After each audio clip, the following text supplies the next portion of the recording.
예, 안녕하십니까. 저는 대구 가톨릭 대학에서 올해 근무하다가 지금은 퇴직하고 명예교수로 있습니다. 저는 좀 개인사가 묘한데요.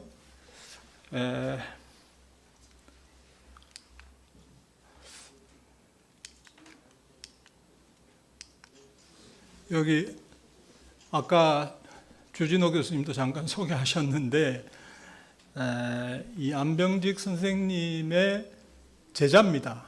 제자고 그분에게 대학원에서 줄곧 지도를 받았고 그분에게 박사학위를 받았습니다. 그리고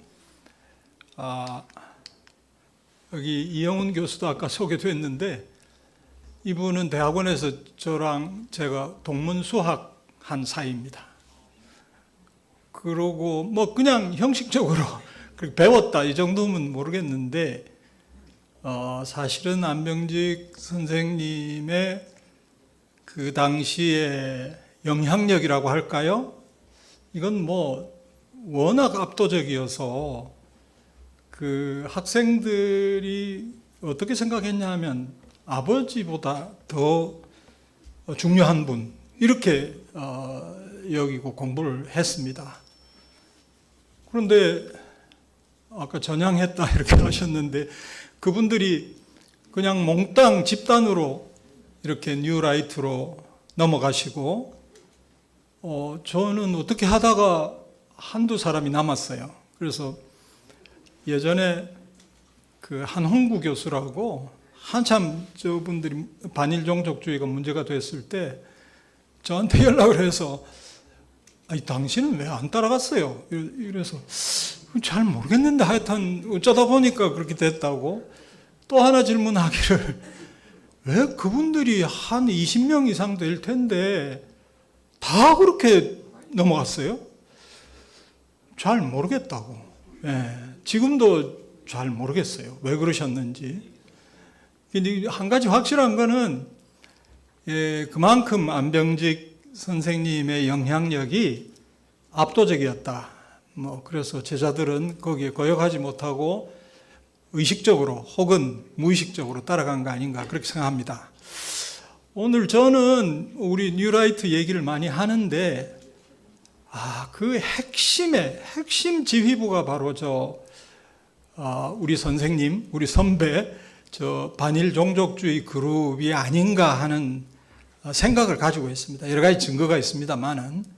근데 그 사실이 굉장히 중요한 것 같습니다. 그래서 맨 앞에 제가 이게 이제 20세기 최고의 경제학자라고 일컬어지는 존 메이나드 케인스가 자기의 대표 저작에서 마지막에 남긴 말입니다. 요지는 뭐냐 하면 기득권이 힘이 있고 어쩌고 저쩌고 하지만 그보다 더 강력한 것이 사상이다. 사상이 점진적으로 침투하는 것은 기득권보다도 훨씬 강력하다. 그런 이야기를 남겼습니다. 실제로 케인스 사상은 이 사람이 얘기한 대로 1930년대 후반부터 1970년대까지 전 세계 경제학계 그리고 전 세계 정부의 정책을 장악해버렸습니다.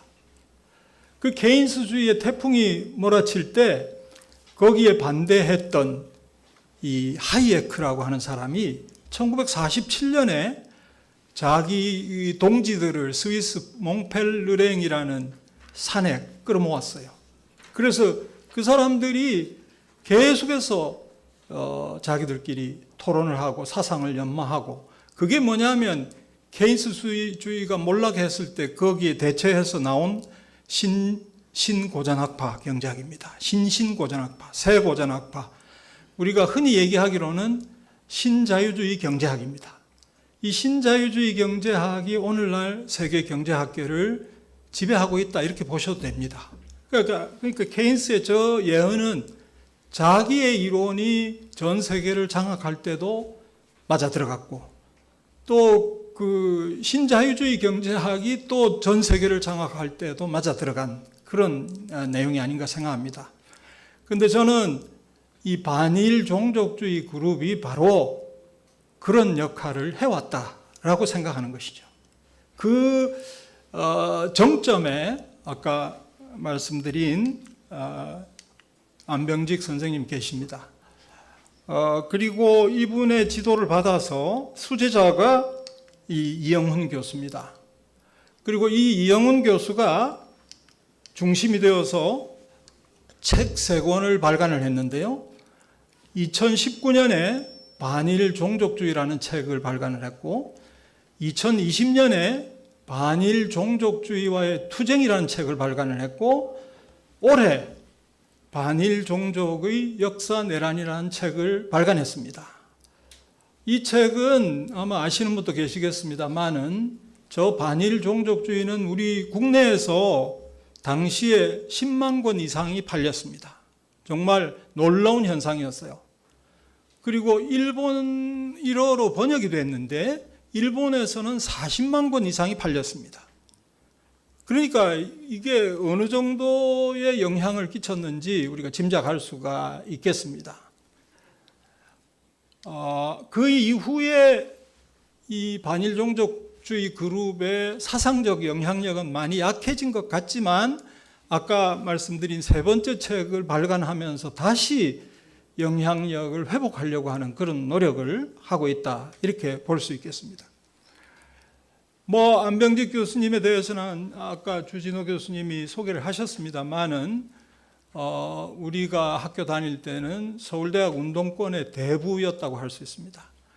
그리고 예전 돌아가신 박현채 선생과 논쟁을 벌인 걸로 유명하고요. 그때 식민지 반봉건 사회론이라고 하는 것을 제출해서 굉장히 큰 영향을 미쳤고 소위 운동권의 NL이라고 불리는 그 세력의 원조라고 할 수 있습니다. 1986년, 87년에 일본으로 가셔서 도쿄 대학의 교수로 근무했는데요. 단순히 방문 교수가 아니고 교수 발령을 받았습니다.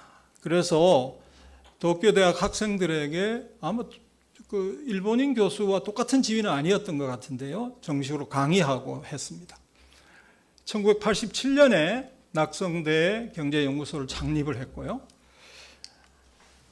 그런데 참여정부에 들어와서 조금 일본 다녀오셔서 조금씩 이상해졌어요. 느낌이 이상하다. 왜 저러실까? 그런 생각을 가졌는데 참여정부 때 이제 본격적으로 뉴라이트 운동을 전개를 하셨고요. 그리고는 여의도 연구소, 그 당시 한나라당 연구소죠. 거기에 이사장을 맡아서 이명박 당선에 절대적으로 기여했습니다. 그 당신이 변신한다는 것을 알았고 고백을 했죠. 고백하면서 연옥을 통과하는 고통을 겪었다라고 토로한 적이 있습니다. 제가 소개드릴 반일 종족주의 그룹의 정신적인 지주라고 할 수 있습니다. 이영훈 교수는 반일 종족주의라는 책 이후 그 운동의 핵심에 있는 분입니다. 여러 대학을 거쳤고요. 전태일 사망 소식을 듣고 제일 먼저 달려간 열혈 청년이었습니다. 안병직 교수님의 지시를 받아서 노동 현장에 잠입하기도 했습니다. 그리고 이제 공부를 해야 되겠다 싶어서 대학원에 들어갔을 때 조선시대사를 공부하라고 안병직 교수님이 지도했다고 합니다. 그 당시 우리 국사학계에서는 자본주의 맹아론이 이렇게 많이 확산되어 있었는데 이영훈 교수는 자본주의 맹아론이 허구다, 부조적인 방법을 쓴 허구다 해서 맹렬하게 비판하기도 했습니다. 묘하게 이영훈 교수는 김문수 국힘당 대선 후보와 절친입니다. 같은 학번이고 같이 공장에 들어갔고요. 같이 운동을 했고 그런 관계에 있습니다. 근데 재밌는 것은 안병직 선생이 일본에서 돌아왔을 때 좀 이상해졌을 때 제일 격렬하게 반발했던 사람이 이영훈 교수입니다. 그러다가 이제 아까도 제가 말씀드렸다시피 안병직 선생의 그 영향력이 워낙 커서 그랬는지 이분도 점점점 끌려 들어가더니 2002년에 안병직 선생이 서울대학을 퇴임하시고 이제 자리가 났잖아요. 거기에 이제 교수로 들어가면서 이제 완전히 바뀌어가지고 안병직 선생보다도 훨씬 더 맹렬한 뉴라이트 운동을 벌입니다. 2005년에 교과서 포럼을 창립해서 국사 교과서 개정 운동을 주도했고요. 그러면서 이분은 원래 조선시대 경제사가 전공인데 이제 일제시대사, 현대사까지 관심을 확장해서 그 이후에 책도 쓰고 강의도 하고 그렇게 했죠. 2016년부터 이분은 이제 학문 연구를 넘어서서 정치 운동을 합니다. 잘 아시는 이승만 학당을 운영하고 있고요. 그래서 극우 이데올로기를 지금까지 지속적으로 전파하고 있습니다. 제가 보기에는 케인스가 말한 사상의 점진적 침투를 아주 실천하고 있는 대표적인 케이스다 이렇게 생각합니다. 이 이승만 학당은 창립된 이후 매년 2차례씩 2달 이상 계속되는 오프라인 강좌 프로그램을 운영을 해서 올해까지 22기까지 배출했습니다. 약 최소 한 600명 정도가 저 교육을 받았습니다. 저기에는 우리 사회에 그야말로 쟁쟁한 사람들이 수강을 하고 집중적인 교육을 받았다고 보시면 됩니다. 그 외에도 이승만 TV를 개설해서 지금 왼쪽에 그 사진이 이승만 TV 홈페이지 사진인데요. 여기서 온라인 교육을 실시해 왔는데 현재 구독자 수가 오늘 보니까 11만 8천 명으로 늘었어요.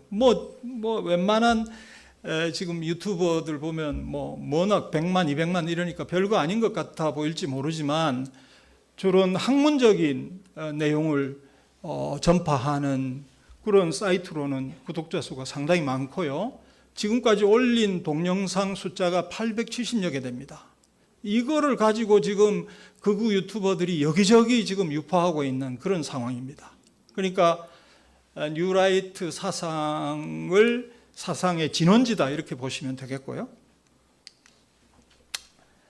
이들이 이제 아까 말씀드린 2019년에 반일 종족주의라는 책을 발간을 했는데요.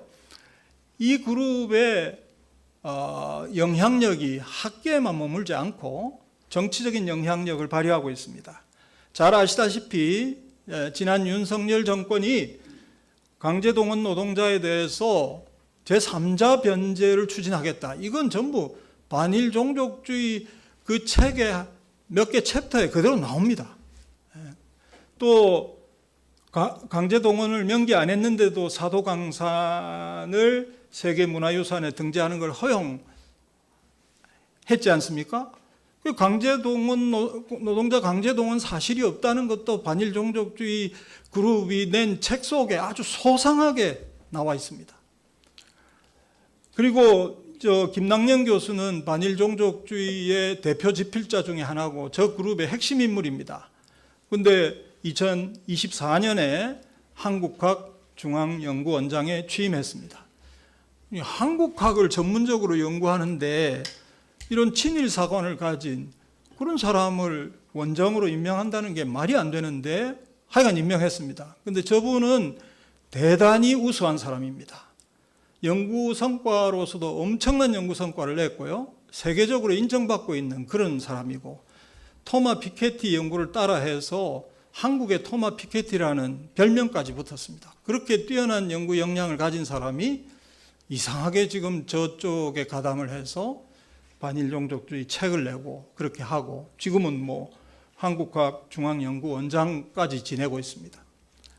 그리고 김문수 후보한테 이 그룹은 철학과 이론을 제공하고 있습니다. 김문수 후보가 일제강점기 조선인의 국적은 일본이다 하는 것을 이번에 나온 그 역사내란 그 책에서 소상하게 또 뒷받침하고 있습니다. 최근 우리 사회에서 혐중 시위가 격화하고 있는데요. 이게 언제부터 시작됐을까?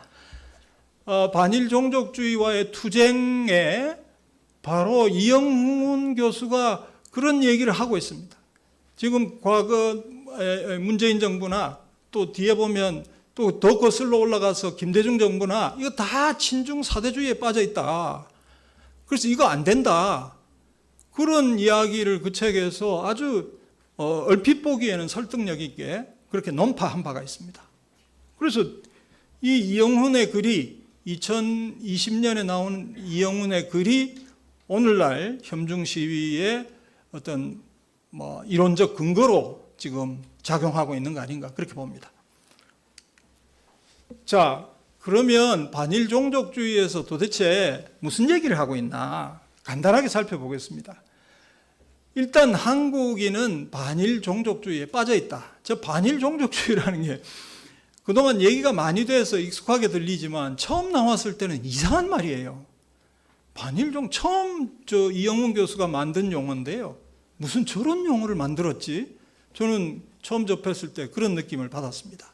무슨 얘기냐 하면 세 가지가 기본 축입니다. 거짓말입니다.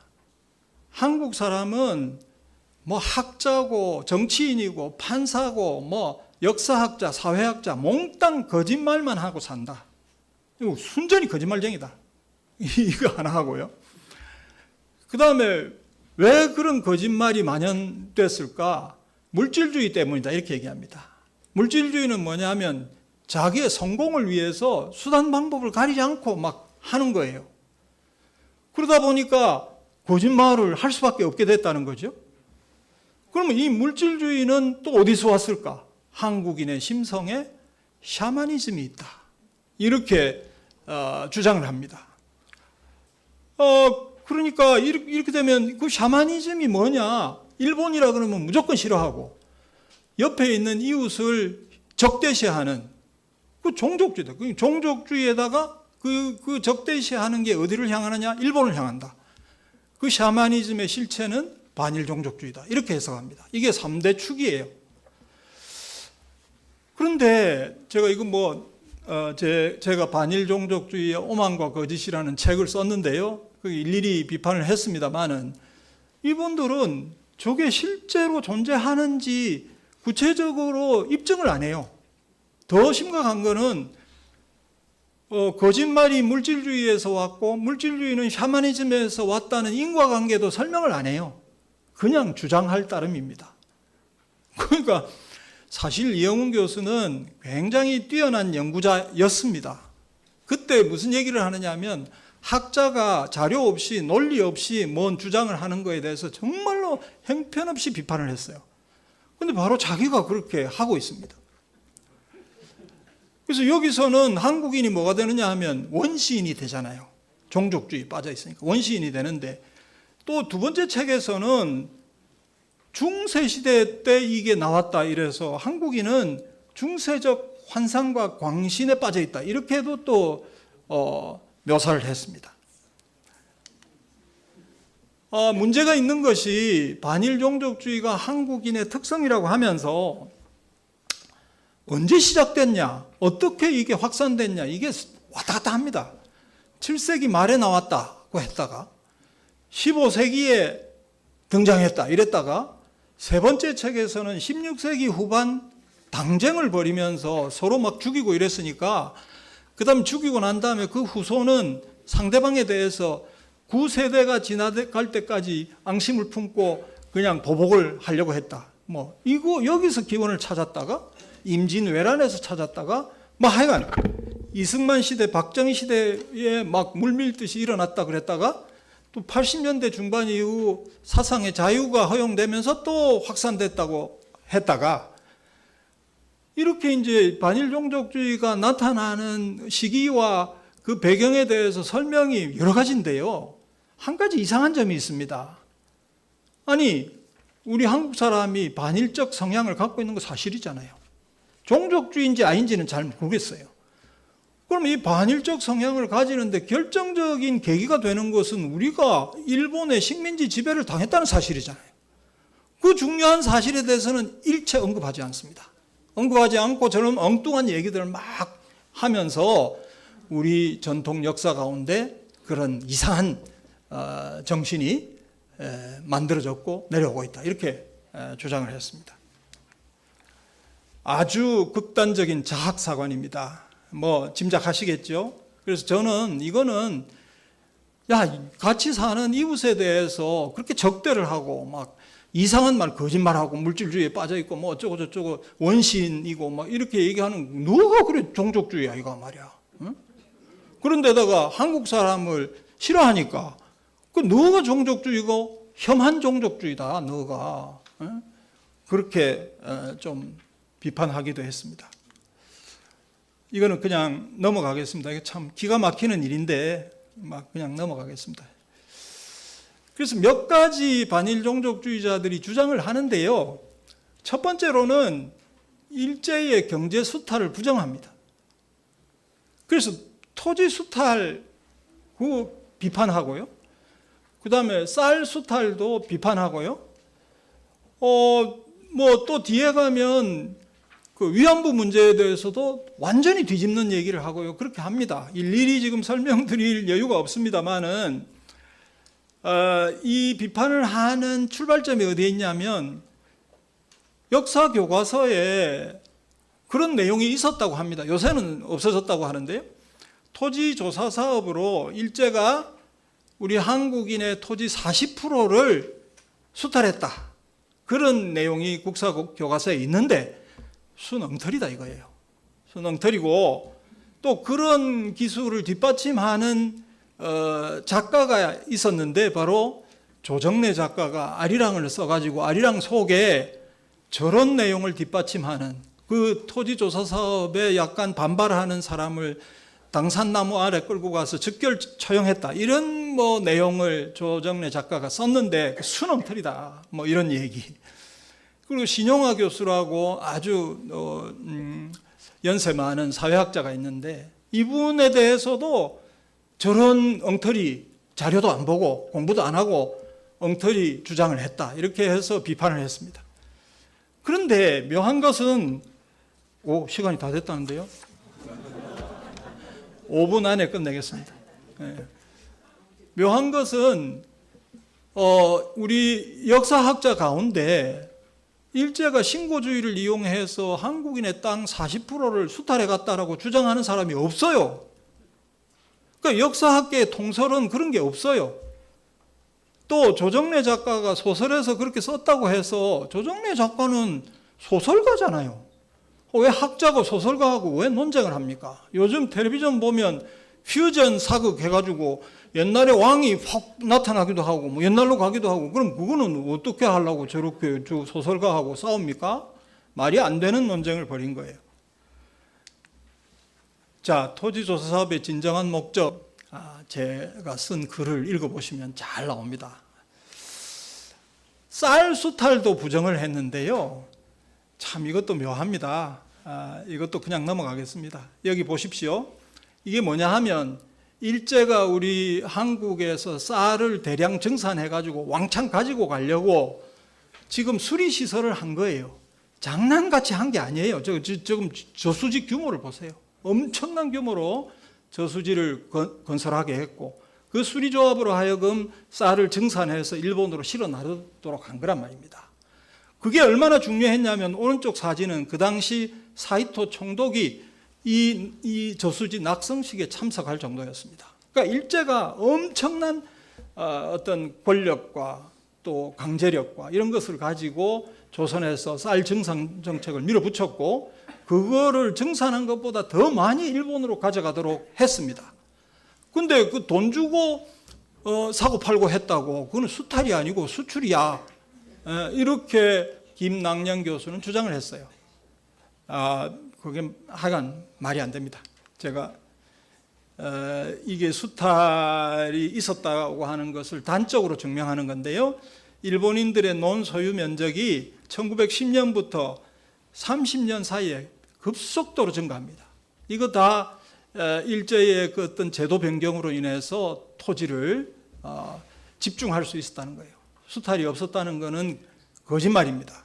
그냥 총칼 들이대고 무자비하게 빼앗아가야 수탈인 것은 아니에요. 제도와 정책을 통해서 그냥 토지가 일본인들에게 집중되고 쌀이 그렇게 대량 정산된 것보다 더 많이 일본으로 실려 나가도록 한 것은 그거는 또 다른 형태의 수탈 아니냐, 그렇게 보는 거죠. 예, 이건 뭐 모든 증거가 일본인들이 토지를 집중하고 쌀을 대량으로 가져갈 수 있는 그런 조건이었다는 것을 보여주고 있습니다. 예, 이거 그냥 넘어가고요. 이건 뭐냐 하면, 그래서 이 김남영 교수는 산미정식 계획을 해가지고 시장이 열리고 쌀을 팔 수 있는 기회가 생겨가지고 조선 농민들이 쌀을 팔면서 소득이 늘고 부유해졌다는 거예요. 아니, 그러면서 이게 조선인들의 어떤 생활 상태가 좋아지고 신체적인 상태가 좋아졌다는 걸 또 그 쓸데없는 연구를 막 합니다. 근데 이 충남대학에서 박사학위를 한 육소영이라는 사람이 이런 조선인 한국인들의 영양 상태를 장기간 추계를 해가지고 보여주고 있습니다. 여기 보시다시피 일제시대 1920년부터 계속해서 악화됩니다. 우리 한국인들의 영양 상태가. 그러다가 해방되고 난 다음에 간신히 좋아져서 이렇게 상승하는 경향을 보이고 있습니다. 한국 사람들이 일본인들 때문에 살기 좋아지고 소득이 늘어나고 조선 농민들의 형편이 좋아지고 순 거짓말입니다, 여러분. 예. 자, 이거는 저 A가 뭐냐 하면 무력으로 총칼로 땅 뺏어가고 쌀 뺏어가고, 자, 또 노동자들을 강제로 끌고 가고, 요거를 이 반일 종족주의 그룹 사람들은 요게 수탈이고 강제 동원이다, 이렇게 아주 좁게 규정을 해요. 근데 실제로 보면 저거 말고도 일제가 식민지를 지배하면서 제도와 정책을 통한 수탈을 엄청나게 했다고요. 그러면 이 사람들은 저 노란 거의 증거를 막 찾아요. 야, 없잖아. 이거 증거라고 제시하는 거는 거짓말이잖아. 이렇게 해서 부정하고는 결론이 뭐냐? A가 없었으니까 식민지 수탈은 없었다, 이렇게 결론을 내려요. 그러면 B는 뭐야? B는 어디 간 거야? B에 대해서는 말하지 않습니다. 저는 이런 약탈이 피부에 상처를 내는 정도라고 한다면 제도와 정책을 이용한 수탈은 사람의 뼈를 손상시킨다, 그렇게 보죠. 더 심각한 영향을 끼친다라고 생각합니다. 5분 지났죠? 아이고, 이렇게 많이 남았는데.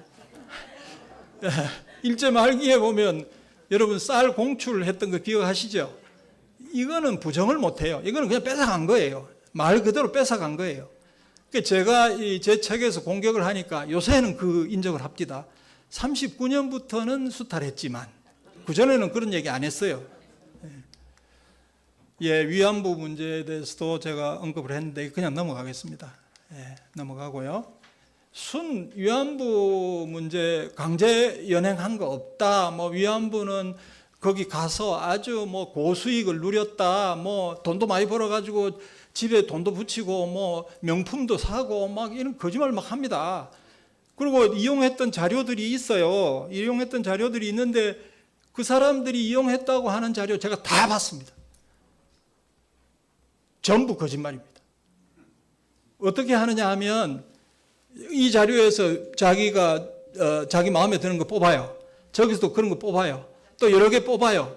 짬뽕을 시켜서 문단을 만들어요. 그래 놓고는 자기의 주장을 옳다고 얘기합니다. 그래서 제가 그거 하나하나가 왜 부조적인지, 왜 조작을 했는지 그걸 다 일일이 이 자료들을 추적하면서 밝혔습니다.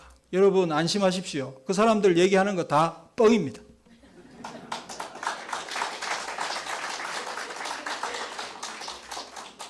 원래 이 성경책에 보면 마귀도 광명한 천사를 가장한다 그랬어요. 그러니까 엉터리는, 가짜는 처음부터 끝까지 거짓말을 얘기 안 해요. 진실을 하면서 살짝 섞어요. 이 양반들이 하는 짓이 그렇습니다. 예, 이거 그냥 넘어가고 이거 한번 보십시오. 이게 위안부로 지내다가 이 미중연합군한테 구출되는 위안부들인데 저 꼴을 한번 보십시오. 얼마나 처참합니까? 눈 뜨고 볼 수가 없어요. 저 사람들이 뭐 고수익을 누리고 뭐 집에 송금을 하고 그 말도 안 되는 얘기입니다. 세 번째 책 얘기가 나오는데요. 이거는 그냥 안 할랍니다. 안 하고 여기서 중단하는데요. 한 가지 밝혀드리고 싶은 것은 이 사람들이 이 책에서 조선인 일제강점기 조선인 국적은 일본이라고 하면서 아주 또 뭐 자료를 들고 와서 그 당시 여건이 어떻고 그렇게 뒷받침하고 있어요. 거의 뭐 김문수, 김형석 씨 주장을 뒷받침하는 글을 쓰고 있고요. 그리고 저 한일 병합조약이 합법이었다는 거예요. 와, 이거는 선을 넘어도 보통 넘은 게 아니에요. 그 당시 일본의 조선 지배를 당시 국제사회가 다 인정했다는 거예요. 당연히 인정하지. 똑같은 제국주의 국가들인데 제국주의 열강들이 식민지 지배를 하면서 지들하고 비슷한 짓을 하는데 그거를 합법이라고 해주지요? 인정해주지요? 그 제국주의 시대의 국제법을 가지고 와서 오늘날 그게 합법의 근거라고 얘기를 하면 됩니까? 그게? 뭐 그런 짓을 하고 있습니다. 그리고 세 번째, 독립운동은 누가 했냐? 독립운동은 항일 독립투쟁을 했던 그 사람들은 아이고 그건 순 예비 그건 뭐 그리고 뭐 했다는 짓도 영 시원찮고 뭐 어디 가서 돈 끌어모아 가지고 어디 우리 속된 말로 삥당도 치고 영 행편없어. 진짜 독립군이 누구냐? 해방 이후에 그죠? 이승만의 건국을 지지했던 그리고 일제강점기에는 그냥 살았던 사람들, 농민들, 뭐 조선에 살았던 그 사람들, 그 일제의 그 가혹한 지배를 견뎠던 그 사람들이 해방이 되고 난 다음에 이승만이 나와가지고 대한민국을 건국하겠다니까 그거를 압도적으로 지지해서 독립을 이루었던 진짜 독립군이다. 한일 독립군은 독립군이 아니고 이 사람들이 독립군이다. 그렇게 주장을 합니다. 맞습니까? 예. 그런데 마지막으로 지금 초조하셔가지고 옆에서 이상하잖아요. 우리 조선인이 저 맨 밑에 겁니다. 조선인이 종족주의에 빠져 있다 그랬잖아요. 그죠? 옛날부터 그랬다가 어떻게 갑자기 위대한 독립군이 됩니까? 이영훈 교수는 사람의 정신이라고 하는 것은 장기 현상이라고 그랬어요. 쉽게 안 바뀐다 그랬어요. 그러면 종족주의에 빠져 있으면 계속 종족주의자여야 되는데 이승만의 건국을 지지해가지고 위대한 독립군이다 이렇게 평가합니다. 그러다가 위대한 독립군이 됐다가 요새는 또 왜 또 반일 종족주의에 빠져가지고 거짓말이나 했었고 이 우리 국민의 정신세계에 극적인 반전이 있었던 셈인데 여기에 대해서는 한마디도 설명하지 않습니다. 이게 왜 이런 현상이 나오느냐 하면요. 거짓말이라서 그래요. 진실을 말하면 이렇게 충돌이 일어나지 않습니다. 한일 병합조약을 그죠? 합법이라고 주장을 하는데 그게 합법이었으면 어떻게 됩니까? 독립운동은 몽땅 불법입니다. 그렇죠? 대한민국 임시정부는 반국가 단체예요. 8.15 해방은 뭐가 되느냐 하면 이거는 그 당시 법률 체계를 뒤엎은 엄청난 사건이 되는 거예요. 어떻게 이런 주장을 할 수가 있습니까? 제가 오늘 하다 보니까 광복해 와서 너무 흥분을 한 것 같습니다. 이제 마치겠습니다.